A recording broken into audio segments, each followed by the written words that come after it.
Okay, good morning to everyone.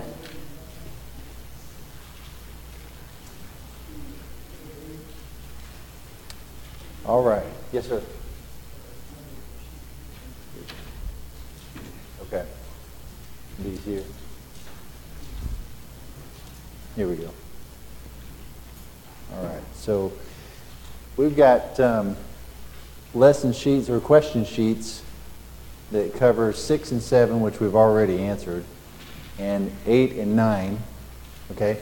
So if you are in need of this question sheet with chapters 8 and 9 on the back, if you'll raise your hand, we'll get those handed out and everyone caught up there.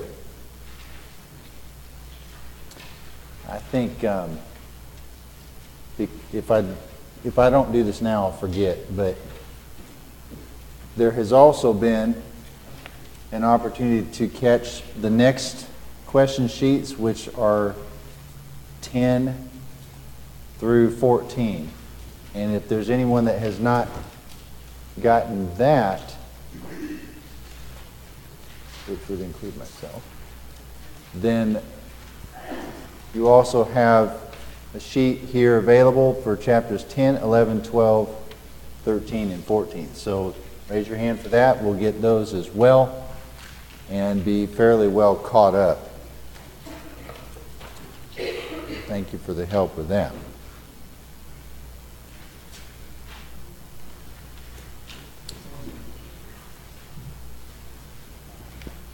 Okay, so we remember the way that Job is structured.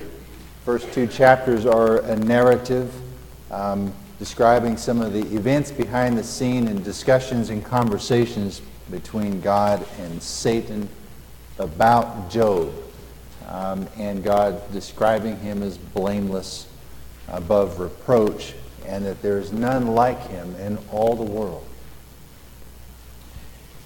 And all the events that happened to Job in chapter 2 and in chapter 3, Job describing how horrible his circumstances are, and even wishing that he would just simply die, and bewailing his existence. And so we remember that the whole book is divided up into a few conversations, and this first conversation begins here in chapter 3 and all the way up through chapter 13. And it starts off Job as it was in chapter 3. Eliphaz responds in chapters 4 and 5, and then Job answers back. And chapter 6. In chapter 7, Job speaks, directing his thoughts toward God. But then Bildad chimes in chapter 8. And that's where we are now. And this is Bildad's response to Job in the first time that he speaks and has something to offer. But you'll see that pattern as we go forward here. Now it's Bildad, he speaks, and then Job's going to answer. And then Zophar is going to speak, and then Job is going to answer. And so it's really a conversation that we're following here.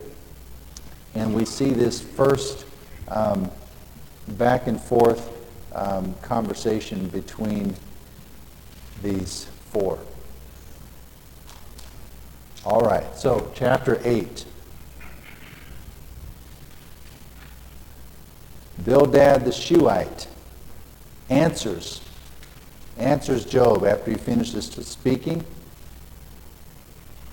And he opens with, "How long will you speak these things, and the words of your mouth be like strong wind?" Almost as if he's exhausted in hearing what Job has to say here, and opposing his thoughts. And he says in verse 3 and 4, explaining that God is a just God. He's a just God is his case. That your sons must have sinned. against God, and that they were punished for it. That's his conclusion. You must have sinned, and you're suffering for it, or he surely would have awakened to you at this point. So his conclusion, Bildad's conclusion, is that you've done wrong.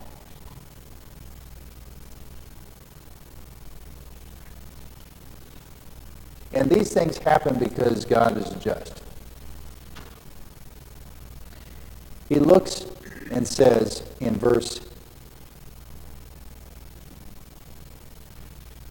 11, well, he says in verse 8, he says, we've seen these things in the past. He's calling to the past. And he says, we've seen this pattern. Look at this pattern.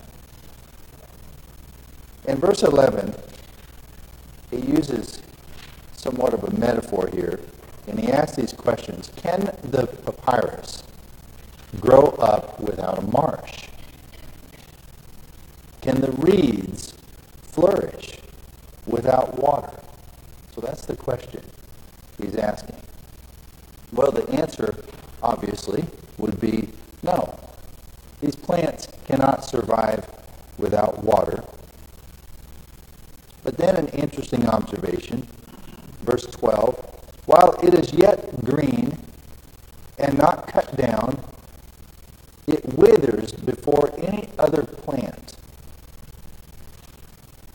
And so here is a plant that withers while it still yet has water and dies out before any other plant. It doesn't last like the others.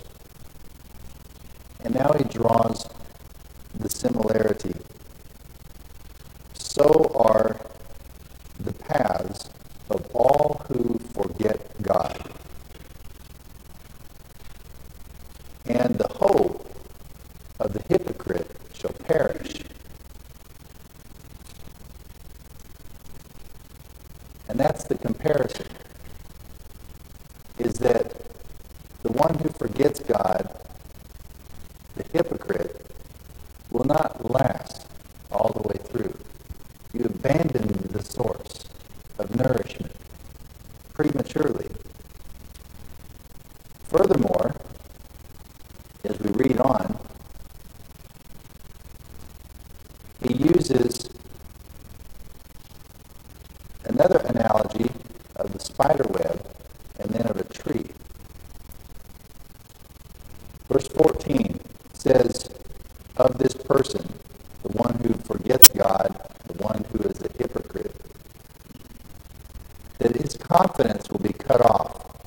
He uses this metaphor of a spider web, and the spider's web is, what is it about a spider's web? It's a trap, but structurally, what do you see in a spider's web? It turns out to not be very substantial, but in its appearance, it has a lot of an appearance of design and structure and time put into it. Beautiful to look at, and really kind of captures our attention from the standpoint of, look at that. But then, structurally, it has no substance. He holds it fast, but it does not endure.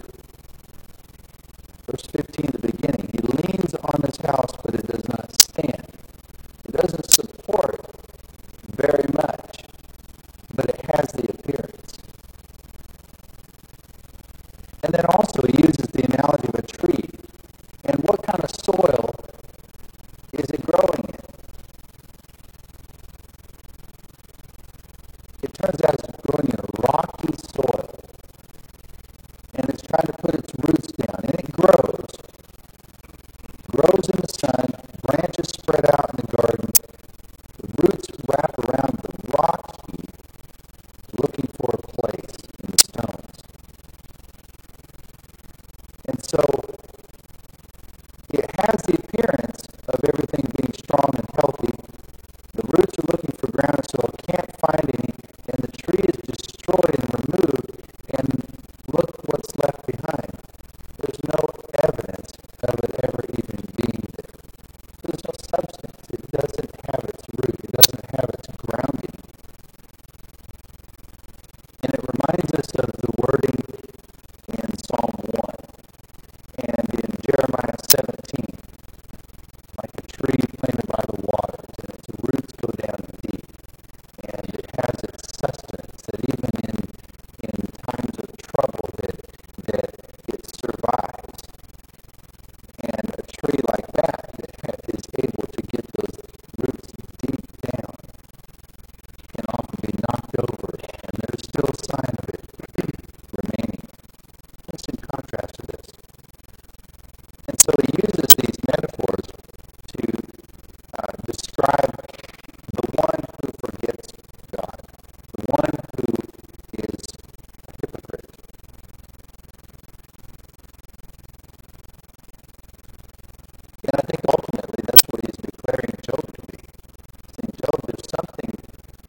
and power, and our relative insignificance, and then see the conclusion,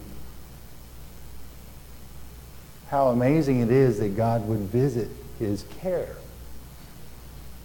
upon me, someone so small and insignificant in comparison.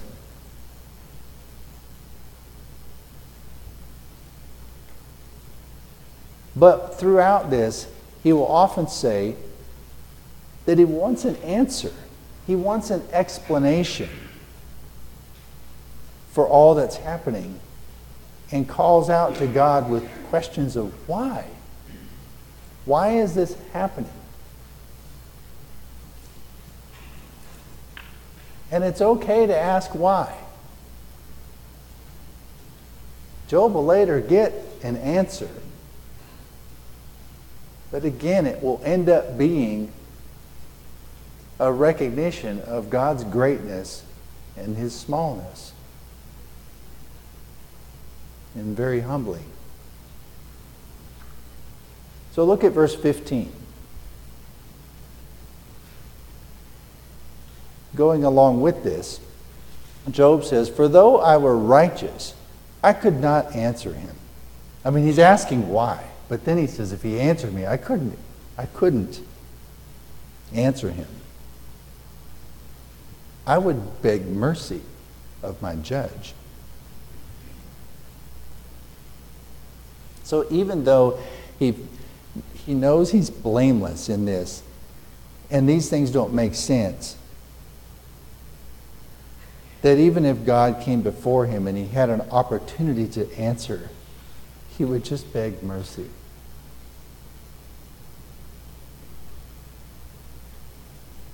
If I called and he answered me, verse 16, I would not believe that he was listening to my voice. He acknowledges his strength as far as his justice is concerned in the following verses. Indeed, he is strong, and if of justice, who will appoint my day in the court? Though I were righteous, my own mouth would condemn me. Though I were blameless, it would prove me perverse. Again, the contrast. That even if I was right, if I was standing before the judge and standing before God, that my words would seem self-condemning. I just couldn't stand before him. And so now look at as he's talking about this in verse 19 and 20.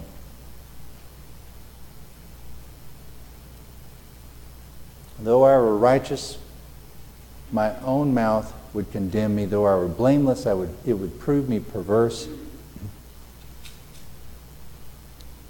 In verse 22, he says to Bildad, therefore I say, he destroys the blameless and the wicked.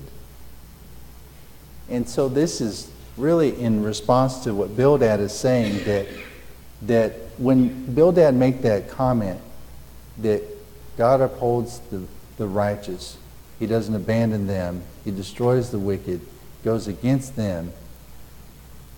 And if wicked, bad things have happened to you, you must have done wrong, otherwise everything would be great. And Job here is saying that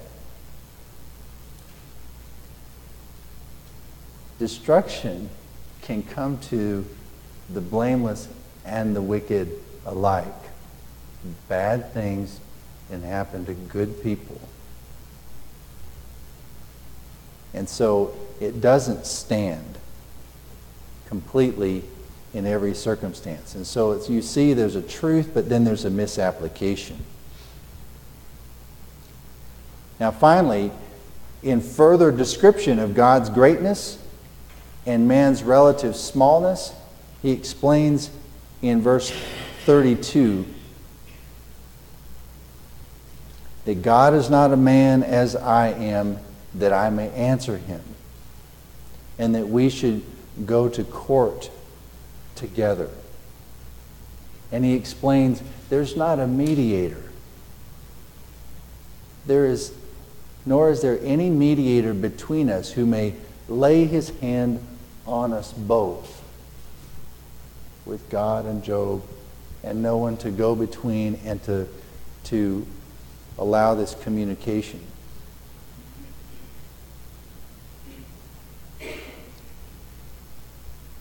And that's why he says, I couldn't stand before him. I would need somebody to come between us and to help communicate between us. And he doesn't see it. But do we have a mediator today? Yes, we do. We have Jesus Christ, who stood in our place, who removed the veil that was between us and God when we couldn't approach God. He made that possible. Through him, we now have a mediator where we can go to God and we can pray to him, and he answers prayer. And finally, in verse 34 and 35, he asked if God would take his dread away from him. Take his rod away from him. Don't let the dread of him terrify me. Then I would speak and not fear him. Then I would speak and not fear him. But it's not so with me.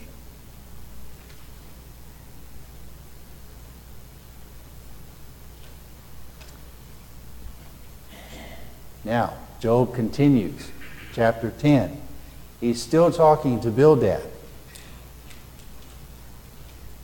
And this chapter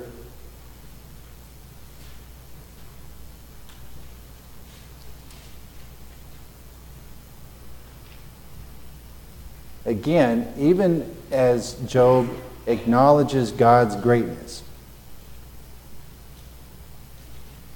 that does not necessarily resolve his questions of why.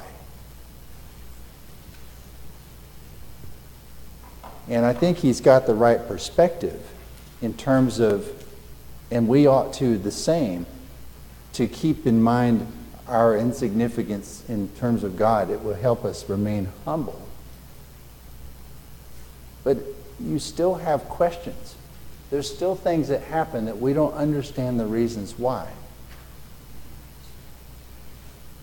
And so he still asks these things. And so chapter 10 has a lot of things that it sounds like it's what he would say to God. He's talking to Bildad, and in verse 2 he said, I will say to God. This is what I would say.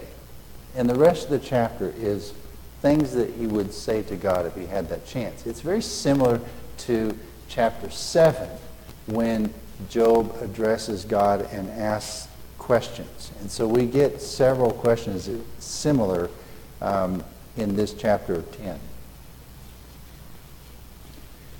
So it's asking about God's purpose. Verse 2, I will say to God, do not condemn me. Show me why you contend with me. Why do you contend with me, God?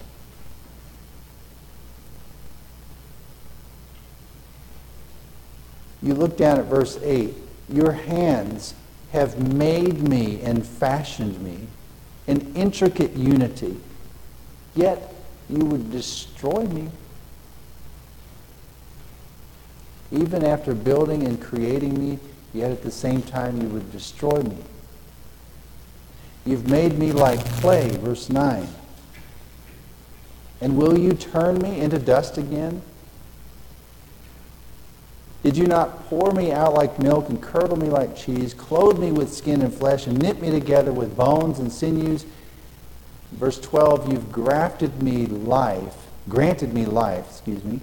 and favor, and your care has preserved my spirit.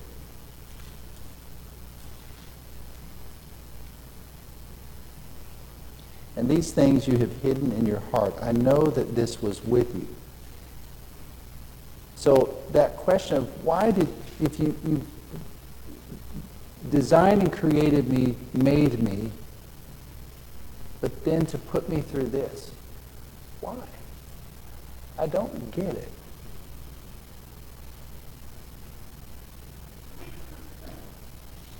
Verse 15, if I am wicked, then woe to me. Even if I'm righteous, I can't lift up my head. I am full of disgrace. See my misery.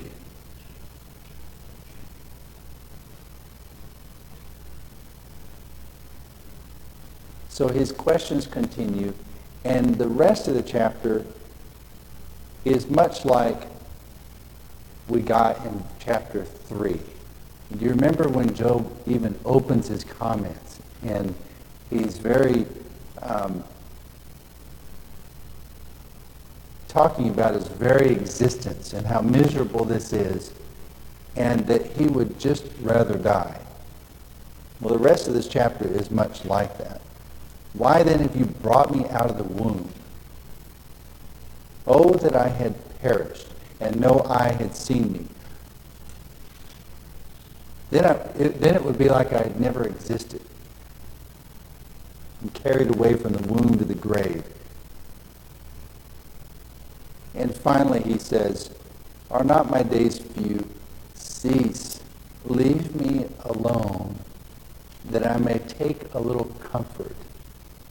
And he's saying, lift your hand off of me and give me a breath, and then let me die in peace. Just a little comfort before I die. And that's much like the language of chapter 3.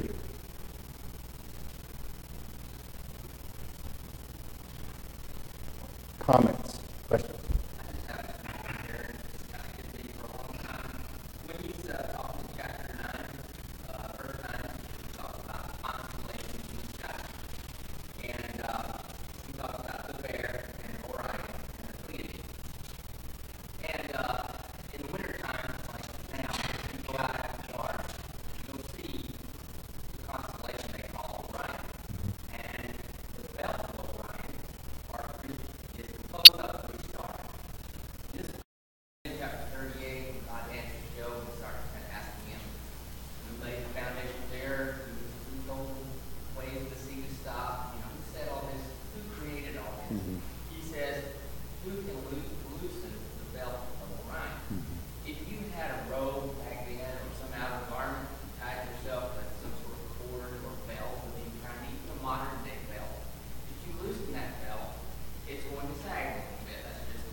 Slightly off center. And I always think about, Job's first to do that, he's first got to get to the star, can't be done. And how's he going to take hold of the middle star and move it? And the whole point to me is, well, that's already loose Orion. And Job can't do that at all. And every time I see that constellation, I just think about that. Yeah. Also, that these are mentioned so far ago. It just, to me, it helps with grasping the Bible. Things he talks about. Yes, it does. We really know a lot about now, but they even knew. That's right. That's right. Greg? Yeah, it's true. It addresses the fact that none are righteous. He says he is about his verse 3, if I wash myself with snow, I'll cleanse my hands with soap. Still sitting today. All sin, all short of the glory of God. And as he said, as Job said before about Adam and Eve, when he describes his plight as he perceives it, it gives me an idea of what my plight would be without that need, without Christ. Right. And the idea of the wicked, righteous, or both destroyed, that would have been my plight without the sacrifice of Christ. Right. And that gives us comfort. I mean, what is he called? The great comforter. We have that we have that hope because we know what has happened since then. Job was before it. Couldn't see what was headed. Well, in verse 22, Job speaks about forgiveness of wicked both suffering. But is it correct to say that this is God? He is a victim of God. That be correct to say that this is God. In verse 10 and verse 22? Sorry, 9. 9 and verse 22. Okay, so therefore I say he destroys the blameless and the wicked. Okay, ask your question again. I'm caught up. Sorry. Okay. Bad things happen to good and weak. Is it correct to say that God is the source of this destruction? And that's an interesting thought because we've mentioned before early in the class, the question is it correct to say that God is the source of this destruction? And those are the words that these men use throughout, that this is God doing these things. And all the things are attributed to God having done them. But then we know the backstory, don't we? I mean, we know that, well, who really did these things to Job? It's Satan did. But only at God's allowance. And so it's a little bit of a strange thought to think, well, then was it God? Or was it Satan? It's Satan. But God is using Job to show some great truths about who God is and the nature of it. And we're going to end up learning from that. And it's at Job's expense from his suffering. But God has confidence in Job. He can do this. And so he permits Satan. And it's a strange concept, I know. I agree, but I think Job in his mind is placing God in a more direct cause here. Mm-hmm. That's in my mind. Yeah. Well, I think that his language speaks that way.